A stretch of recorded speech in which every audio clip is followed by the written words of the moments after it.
수수께끼와 비유, 그러니까 비유인데 수수께끼 같은, 알 것 같은데 또 이게 도대체 무슨 말이야? 독수리도 나오고 백향목도 나오고 포도나무도 나오고, 근데 독수리가 한 마리가 아니라 두 마리 독수리가 나오고, 그래서 신겼던 게 다시 뽑히는 이런 수수께끼 같은 비유, 알 것 같기도 한데 뭐 독수리를 모르겠습니까? 뭐 백향목 가지를 모르겠어요? 포도나무를 모르겠어요? 근데 이게 도대체 알뜰마뜰한 수수께끼 같은 비유. 이미 포도나무 비유, 15장은 포도나무 비유, 열매 맺지 못하는 포도나무 비유, 그리고 16장에서는 음녀, 하나님의 신부로 택함을 받았던 예루살렘의 음녀의 비유를 통해서 하나님 그 시대의 타락상, 왜 하나님께서 자기 백성을 버릴 수밖에 없는지, 심판하실 수밖에 없는지를 잘 생생하게 보여주셨습니다.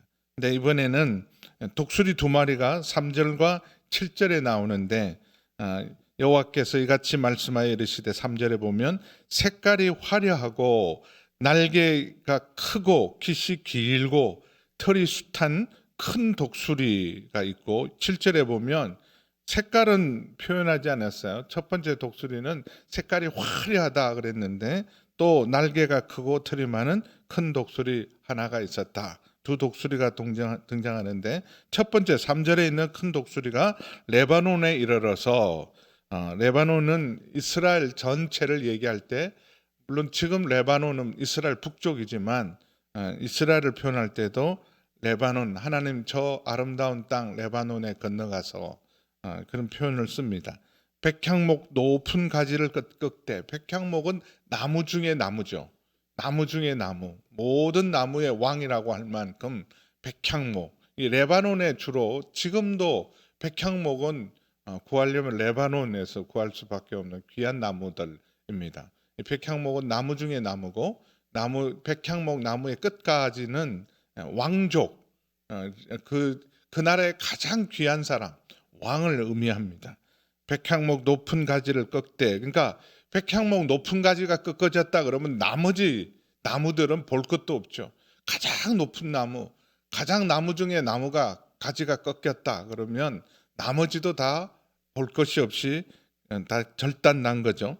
꺾되, 그 연한 가지 끝을 꺾어 가지고 장사하는 땅, 이 바벨론을 장사하는 땅이다, 그렇게 말합니다. 바벨론 땅에 이르러 상인의 성읍에 두었다. 포로로 잡혀간 거죠.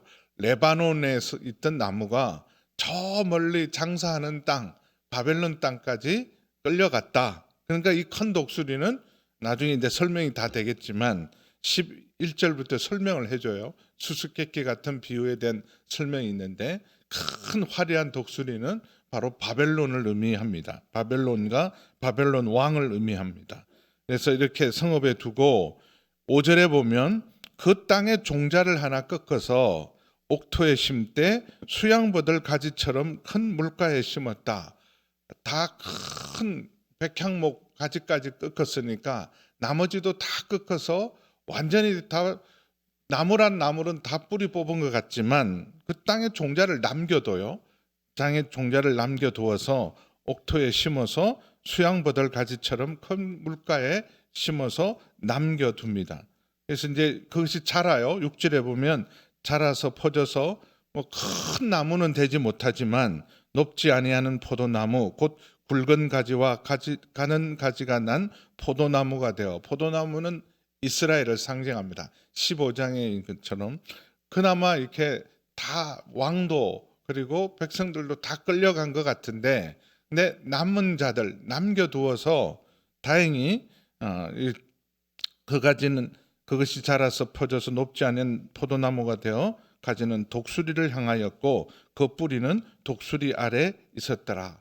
나무 위에 독수리가 앉아 있는 것처럼 독수리를 의지하고 독수리의 지배와 통치를 받도록 했는데, 7절에 보니까 또 한 독수리가 하나가 있었는데, 지금 이 큰 독수리 하나가 심어서 그 지배하에 있도록 있던 그 포도나무가, 이게 비유니까, 환상이니까, 판타지니까 막 나무들이 막 사람처럼 굴어요. 7절에 보니까 독수리 하나가 있었는데 지금 첫 독수리의 지배를 받고 있던 그 포도나무가 첫 독수리의 지배를 거부하고 다른 독수리에게 도움을, 구원을 요청하는 모습입니다. 그 포도나무가 이 독수리에게 물을 받으려고 그 심어진 두둑에서 그를 향하여 뿌리를 뻗고 가지를 뻗었도다. 이렇게 자기를 심어놓은 독수리를 버리고 새로운 독수리에게 도움의 손길을, 구원의 손길을, 내가 너를 섬기겠다, 그렇게 손을 뻗고 있는 표현입니다. 그러니 처음 옮겨놨던 큰 독수리가 가만두겠어요? 뿌리채 뽑아버린다. 그나마 다 붙들어가고 남겨놓았던 것조차도 다 뿌리를 뽑는다. 1차, 2차 때 이미 한번 뽑아갔어요. 근데 3차 때 충성해야 되는데 충성하지 않고 배반하니까 남아있던 자기가 심어놨던 것까지 몽땅 뽑아버리는 것이 8절 9절입니다. 그 포도나무를 큰 물가 옥토에 심은 것은 큰 독수리, 첫 번째 독수리가 가지를 내고 열매를 맺어서 아름다운 포도나무를 이루게 하려 하였습니다. 그나마 이렇게 잘 남겨둔 것. 예레미야도 이런 예언을 했어요. 너희들이 바벨론에 항복해라. 그리고 항복하면 하나님이 보존한다. 보존한다. 바벨론을 통해서 우리를 심판하고 하나님께서 나라를 어쨌든 망하게는 하지만 그게 멸망하고 완전히 다 끝장내기 위한 것이 아니라 우리를 보존하기 위한 것이다. 남은 자를 둘 것이다. 그러니 바벨론이 침공하는 것을 하나님의 징계로 받아들이고 그 징계 가운데 항복해서 바벨론 통치하에 하나님께서 70년 동안 통치하에 두면 정결하고 연단하고 다시 하나님께서 반드시 회복시킬 것이다. 그래서 여기 아름다운 포도나무를 이루게 하려 하였습니다. 예레미야도 예언을 했어요. 징계하셨지만 하나님께서 반드시 회복시킬 것이다. 그러니 그 징계를 잘 받아들이고 회개의 시간, 성찰의 시간, 완전 모든 것들을 의지하지 말고 오직 하나님만 바라보도록 그렇게 했는데 9절에 보면 너는 이러기를 주 여호와의 말씀에 하나님을 의지하지 않고 또 다른 이러면 바벨론에게 붙었다가 이집트에 붙었다가 세상에 힘 있는 자들에게 이리저리 붙으면서 도움과 구원을 요청하는 것은 음녀와 같은 것이다. 그러니 뿌리를 뽑히고 그나마 있는 것까지도 다 망하게 될 것이다. 9절에 보면 그 첫 번째 독수리가 배반했던 그것들을 그냥 두지 않고 그 나무가 능히 번성하겠냐. 이 독수리는 첫 번째 독수리예요. 9절에서 나오는 어찌 그 뿌리를 빼고 열매를 따며 그 나무가 시들게 하지 아니하겠느냐. 누군들 그렇게 하지 않겠느냐. 이 연한 잎사귀가 마르게 하지 않겠느냐. 특별히 뭐 이럴 때는 그냥 큰 백성이나 강한 팔이 아니더라도 누구든지 쉽게 뽑아버릴 수 있는 아무것도 아닌 쓸모없는 포도나무로 버림받게 된다. 그래서 볼지어다 그것이 심어졌으나 번성하겠느냐. 동풍이 부딪힐 때, 동풍은 아라비아에서 불어오는 아주 뜨겁고 건조한 바람이라 이 동풍이 한번 지나가고 나면 초목이 다 마릅니다. 그러니 동풍이 부딪힐 때에 아주 마르지 아니하겠느냐. 그 자라던 두둑에서 마르리라. 큰 독수리를 보낸 것은 하나님이 보내셨는데 그 징계를 잘 받아들여야 되는데 하나님을 찾지 않고 또 다른 독수리를 의지하다가 아주 보기 좋게 그나마 남겨놓았던 것까지도 다 뽑히게 된다. 1차, 2차 침공이 있었지만 3차 침공을 예고합니다. 실제로 이제 앞으로 3년 후면 바벨론이 침공을 해서 그래서 18개월 약 2년 정도 포위 공경을 당하고 생지옥을 경험하고 망하게 됩니다. 그래서 11절부터 24절까지는 해석을 해주는 거예요. 해석을. 그래서 11절에 하나님 말씀이 나요. 12절에 너는 반역하는 족속에게 묻기를. 하나님의 백성들에게 하나님 마음이 얼마나 찢어지겠어요. 내 아들에게 너는 반역하는 놈이다. 그 말을 하는 게 얼마나 가슴이 아픕니까? 충성스러운 충성스러운 자다, 내가 사랑하는 자다, 내가 기뻐하는 자다가 아니라 반역하는 족속에게 묻기를 이 비유를 깨닫지 못하겠느냐 그러면서 이제 설명을 해요. 첫 번째 나왔던 화려한 큰 독수리는 바로 바벨론 왕이다. 그래서 예루살렘에 이르러서 왕과 고관을 레바논에 있는 그 백항목의 높은 가지가 바로 왕 고관을 사로잡아 바벨론으로 끌고 가고, 그리고 13절에 보면 4절에 그 연한 5절 죄송합니다. 5절에 땅의 종자를 꺾어서 남겨두죠. 그래서 그 왕족 중에 하나를 택하여 언약을 세우고 너 나한테 충성해라. 그러면 내가 너희들을 평안을 보장해주고 여기서 잘 뿌리를 내리게 해주겠다. 언약을 세웠어요. 충성서약이죠.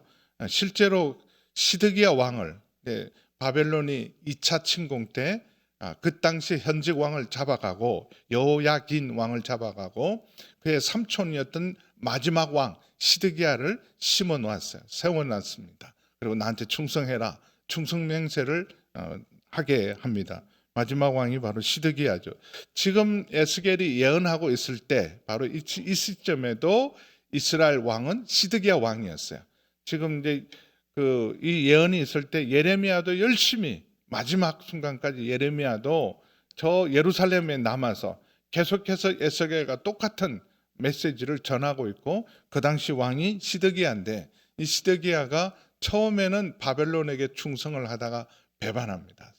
그래서 중간에 배반을 해서 11년 왕노릇 하는데 절반쯤 이르렀을 때 배반을 해요. 그때 예레미야가 시드기야를 향해 엄청나게 책망을 합니다.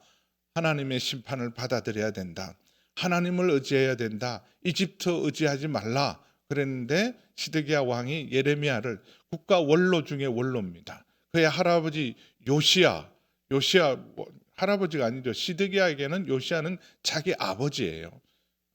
그래서 그 아버지 때 원로 중에 원로, 그의 아버지도 하나님의 종으로 존경했던 시드기야를 매를 때리고 감옥에 넣고 온갖 조롱을 했던, 저거 가짜다 그랬던 이 시드기야 왕. 근데 그 왕이 이게 14절까지 보면 세워서 14절까지는 설명을 했으니까 15절 보겠습니다. 15절 같이 읽습니다. 시작. 그가 사절을 애굽에 보내 말과 군대를 구함으로 바벨론 왕을 배반하였으니 형통하겠느냐? 이런 일을 행한 자가 피하겠느냐? 언약을 배반하고야 피하겠느냐? 그래서 또 다른 독수리는 바로 이집트예요. 바벨론의 지배를 받다가 반란을 일으키고 그리고 이집트를 믿었던 거죠. 이집트가 도와주면 우리가 충성을 맹세하겠다 그러고 이집트의 도움을 요청했는데 이미 이집트는 이빨 빠진 사자입니다. 이미 다 지나간 세력이에요. 그리고 지금 세계를 제패하고 있는 새로운 제국은 바벨론입니다. 그러니 아예 전쟁도 못 해보고 이집트는 힘 한 번 못 쓰고 약속은 했지만 군대를 아예 이집트에서 나오지도 못하고, 그리고 결국은 바벨론에 의해서 이스라엘은 완전히 망합니다. 그래서 언약을 배반하고야 피하겠느냐 그러면서 16절 주 여호와의 말씀에 내가 나의 삶을 두고 맹세하노니 바벨론 왕이 그를 시드기야를 왕으로 세웠거늘 그가 맹세를 저버리고 언약을 배반하였은즉 그 왕이 거주하는 곳 바벨론에서 포로로 잡혀갑니다. 시드기야는 눈이 뽑혀요. 자기가 본 마지막 장면은 자기 아들들 두 왕족 아들들이 자기 눈앞에서 죽어가는 것, 그게 마지막 본 모습입니다. 그리고 눈이 뽑혀서 바벨론에 끌려가고 왕이 거주하는 곳 바벨론에서 왕과 함께 있다가 죽을 것이다. 열왕기하 25장에 그대로 이루어져요. 마치 그래서 어떤 사람들은 이거는 이미 나라가 망하고 바벨론 포로로 끌려가는 걸 다 보고 나중에 기록한 거다. 그렇지 않아요. 아직 3년 반 후에 일어날 일입니다. 3년 반 후에 일어날 일들을 마치 이미 이루어진 일 것처럼 생생하게 하나님이 계시로 에스겔에게 알려줍니다. 그래서 여기 포위 공격 17절에 보면 예루살렘은 절대 망하지 않는다 그랬지만 대적이 토성을 쌓고 이 성 높이만큼, 성벽 높이만큼, 예루살렘 성벽 높이만큼 토성을 쌓고 사다리를 세우고 많은 사람을 멸절하려 할 때 도와주기로 했던 바로가 그 큰 군대와 많은 무리로도 그 전쟁에서 그를 도와주지 못한다. 그래서 18절에 보복하죠, 바벨론이. 그가 이미 손을 내밀어 언약하였거늘 맹세를 업신여겨 언약을 배반하고 이 모든 일을 행하였으니 멸망을 피하지 못한다. 근데 이 큰 나라였던 바벨론과의 언약을, 약속을 지키지 못하면 망하고 심판받는 게 당연하다면, 하나님의 언약을 어겼다면 감당할 수 있겠냐 이 말이. 마지막에 바벨론과 맺은 언약을 충성스럽게 지키면 살아남는데 그 언약을 파기하고야 어떻게 이 하나님의 바벨론의 심판을 피하겠느냐. 그러면서 19절, 이게 우리에게 주신 말씀이에요. 같이 읽습니다. 시작. 그러므로 주 여호와의 말씀이니라. 내가 나의 삶을 두고 맹세하노니 그가 내 맹세를 업신여기고 내 언약을 배반하였은즉 내가 그 죄를 그 머리에 돌리되. 결국은 바벨론을 통한 심판은 하나님의 심판이고 하나님의 징계였습니다. 근데 징계하는 이유가 뭐냐면 하나님 앞에 했던 맹세를 업신여기고 언약을 배반했다. 하나님께서 정말 버림받은, 죽으라고 버림받았던 그런 이스라엘을 하나님께서 너는 살아야 된다, 그리고 잘 돌봐서 신부를 삼았던 이스라엘이라면 정말 결초보온해야 되잖아요. 내 부모도 싫어서 나를 버리고 죽으라 그랬는데 아무도 쳐다보지도 않고 버림받고 죽어가던 나를 너는 살아야 된다, 돌보고, 그리고 화려한 그 어떤 세상의 어떤 아름다움보다, 어떤 화려함보다 가장 아름답고 화려하게 하나님의 신부로 왕후처럼 그렇게 하나님이 언약을 맺었는데 그 언약을 배반한 거예요. 그러니 그럼 그 언약을 배반하였은즉 내가 그 죄를 그 머리에 돌릴 것이다. 바벨론과의 언약을 파괴해서 바벨론 큰 나라가 그 언약을 배반한 걸 심판한 것이 당연하다면, 하물며 그 엄청난 은혜를 입고, 그 하나님의 엄청난 은혜를 입고 결초보온하는 게 아니라 배은망덕했던 그 언약을 어겼던 너희에게 하나님의 심판하시는 게 당연하지 않겠냐. 그래서 20절 보면 그때는 그 죄에 대해서 하나님의 심판이 임할 때는 도망가도 피해도 다 망한다. 20절에 보면 그 위에 그물을 치며 내 올무에 걸리게 하여 끌고 바벨론으로 가서 나를 반역한 그 반역을 거기에서 심판할 것이다. 70년 동안. 21절에 보면 그 모든 군대에서 도망한 자들이 다 칼에 엎드려질 것이요 남은 자는 사방으로 흩어지리라. 열왕기하 25장에 생생하게 예스겔이 예언한 그대로, 말씀 그대로 정말 하나님의 말씀이 1.1획도 어김없이 그대로 이루어집니다. 그래서 나 여호와가 이것을 말한 줄을 너희가 알리라. 그래서 우리도 정신 바짝 차려야 돼요.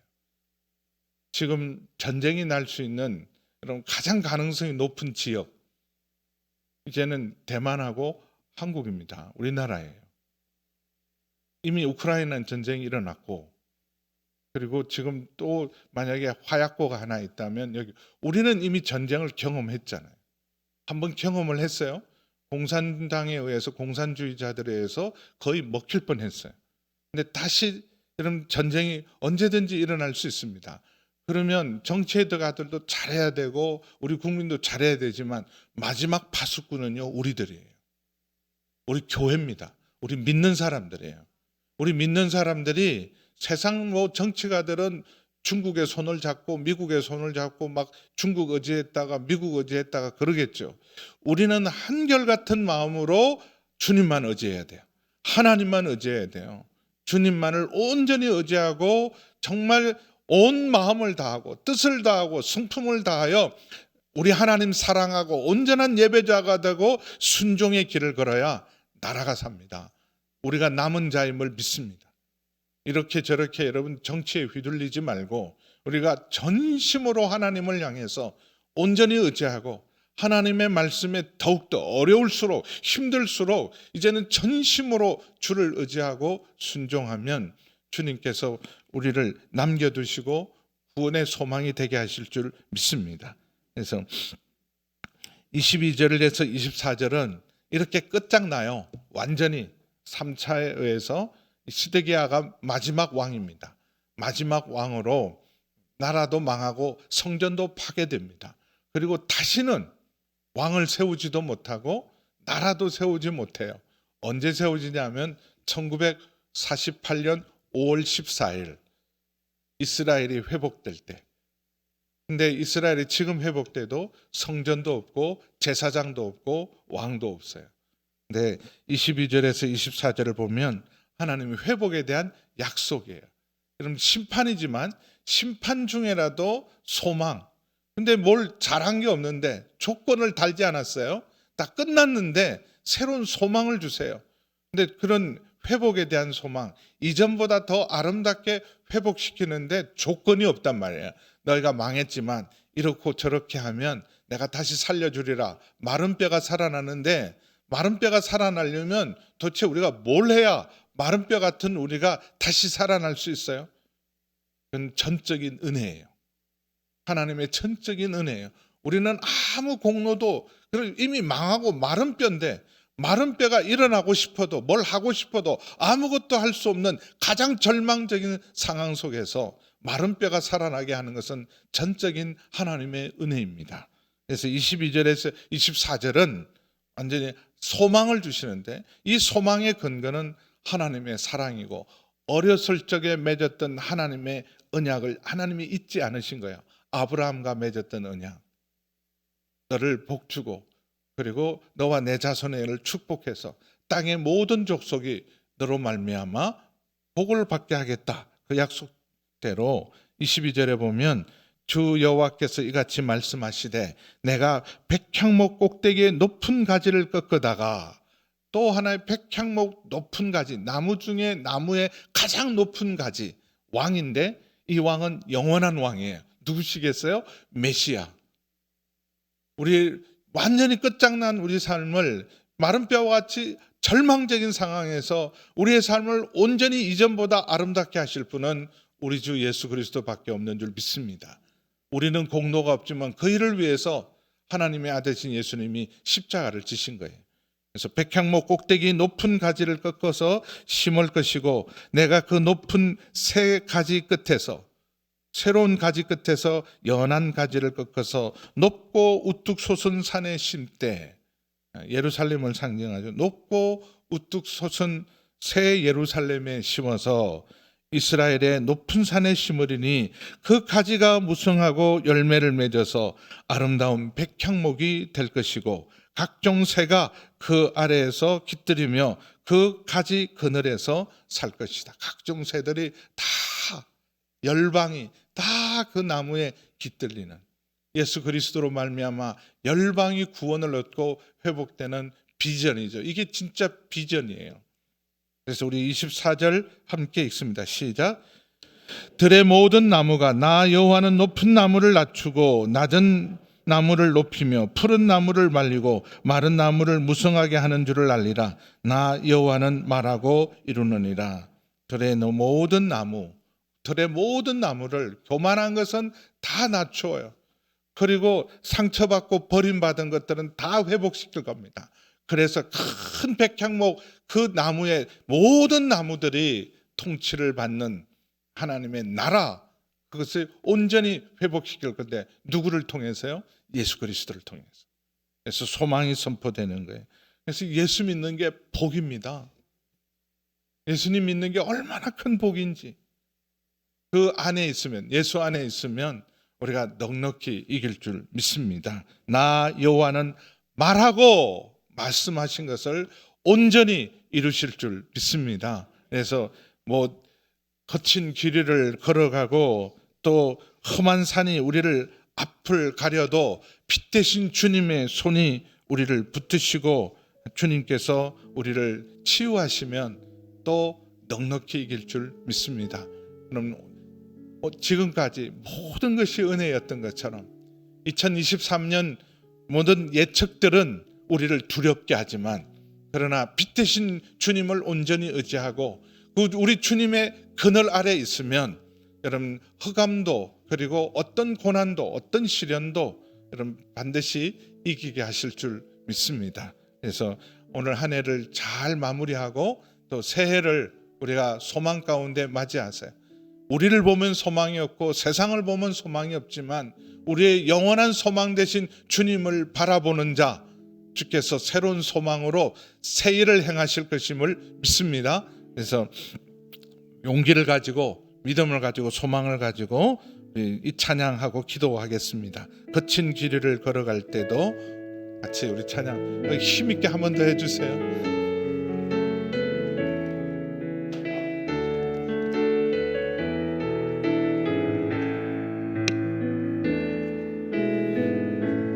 모든 것 아시는 주님, 나의 맘의 연약함 보시고 부족한 그 모습대로 주님 마음에 새겨주시네. 주님께 토로한 마음, 주님께 토로한 마음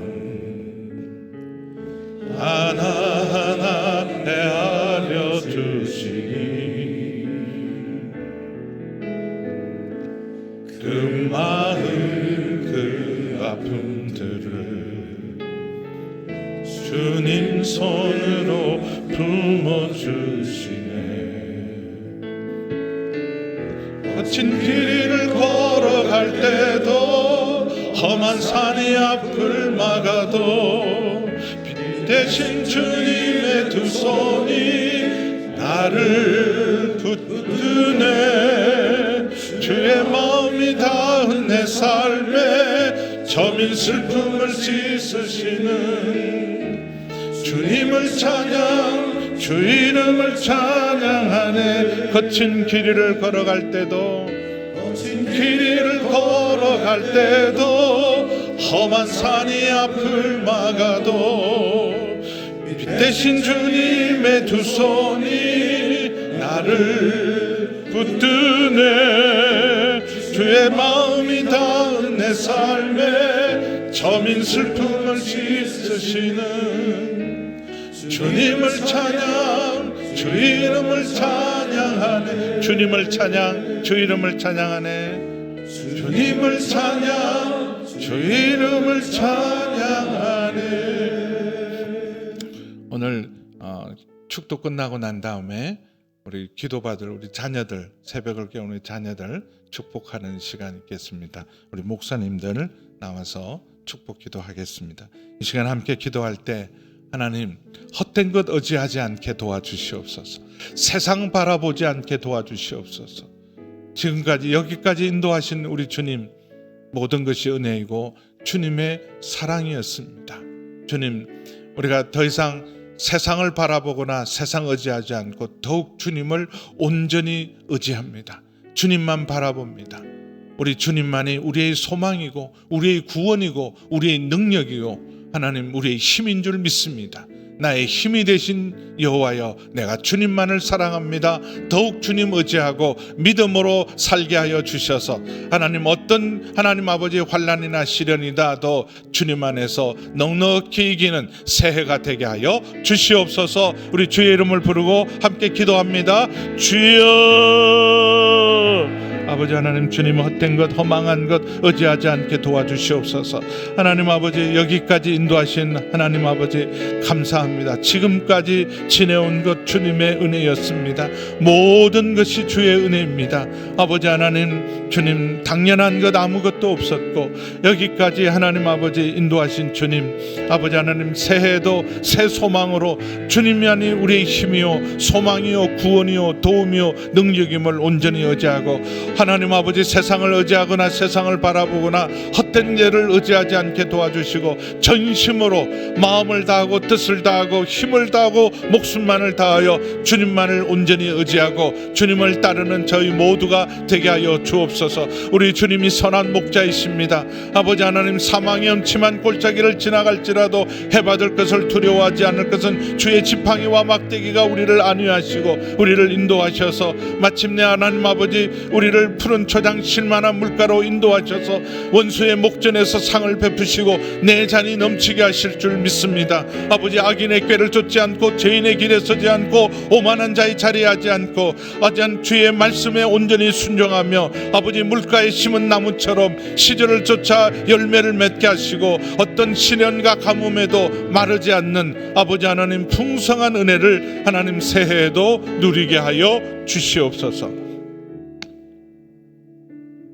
이제는 우리 주 예수 그리스도의 은혜와 우리 하나님 아버지의 그 크신 사랑하심과 성령 하나님의 거룩하신 교통하심의 역사가 한 해를 은혜 가운데 지켜주시고 새해를 소망 가운데 여신 우리 하나님께만 소망을 두고 오직 온전한 믿음으로 살아가기로 결단하는 우리 새벽을 깨우는 우리 모든 성도님들과 방주의 가족들과 2023년의 모든 계획과 사역들 위해와 이 나라와 이 민족과 우리 모든 가정과 일터와 자녀들 위해와 우리 모든 선교사님들 위해 함께 하시기를 간절히 축원하옵나이다. 아멘.